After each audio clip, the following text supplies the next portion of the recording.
Greetings, watch lovers, and welcome to Watches in the Wild. If you have paid any attention to the world around us lately, you might have noticed that things aren't looking too rosy at the moment. Record inflation, an actual kinetic war in Europe, and supply disruption hitting us all at the same time.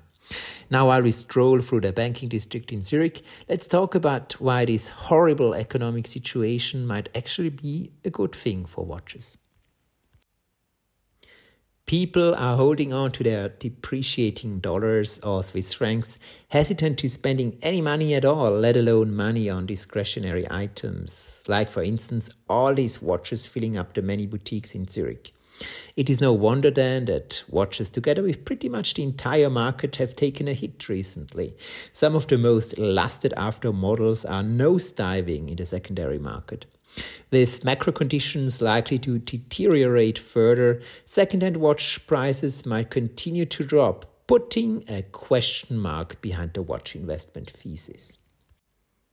Now, I happen to think that watch prices coming down is a good thing. I'm even fine with seeing my own Milgauss stopping its stratospheric price rise and coming somewhat back down to earth recently.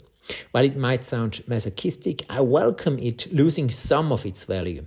Now I say value, but what I actually mean is monetary value. And that right there illustrates the problem.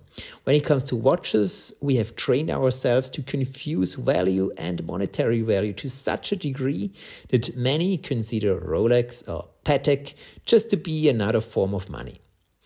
One Submariner equals its price tag equals 15K, and that's about all there is to this watch. Never mind the history, capability and emotional appeal of it. Now, the watch market cooling down naturally de-emphasizes that monetary aspect and re-emphasizes what, in my opinion, watch collection should mainly be about.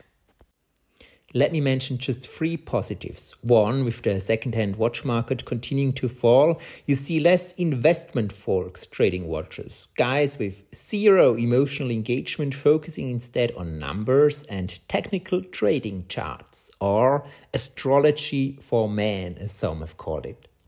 An interesting side effect of watch prices falling is that wearing a Patek or Rolex might actually become more of a flex or show of wealth than it is now. If watches aren't worth as much anymore and much less liquid and tougher to sell, you gotta actually be able to afford them to buy them. Now we live in this strange world where you can switch out of your Submariner at a moment's notice, in effect never having permanently spent any money on it. Second, watch prices coming down just make for a better wearing experience, in my opinion. I happen to have a hard time enjoying my Milgauss when I know that there is a ludicrous monetary premium attached to it. It doesn't feel right casually walking around with something that could buy you, say, a good used car and is continuing to appreciate in value. You constantly worry about it, try to protect it, minimize the danger of damaging the watch.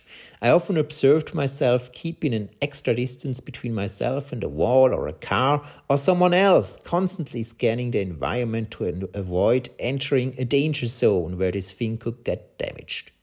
It coming down a bit in price would lower the background anxiousness and give me more of a fun time wearing this piece. Lastly, watches not behaving like an investment will discourage us to treat it like one. While seeing your watch going to the moon no doubt has its positives, it also puts that thought in your mind to consider selling it. Even if you don't want to, you will be tempted to take advantage of the volatility and treat your watch like others treat their Doge or Shiba coin. A means to an end, a means to make money. On the other hand, if the watch doesn't skyrocket and maybe even loses some of its value, the money spent on it is actually money spent, never to be seen again. Having acknowledged that quote-unquote loss, we will be free to use and enjoy the watch without having second thoughts about it. That's it for today. Sending you guys my best greetings from Zurich and seeing you again soon.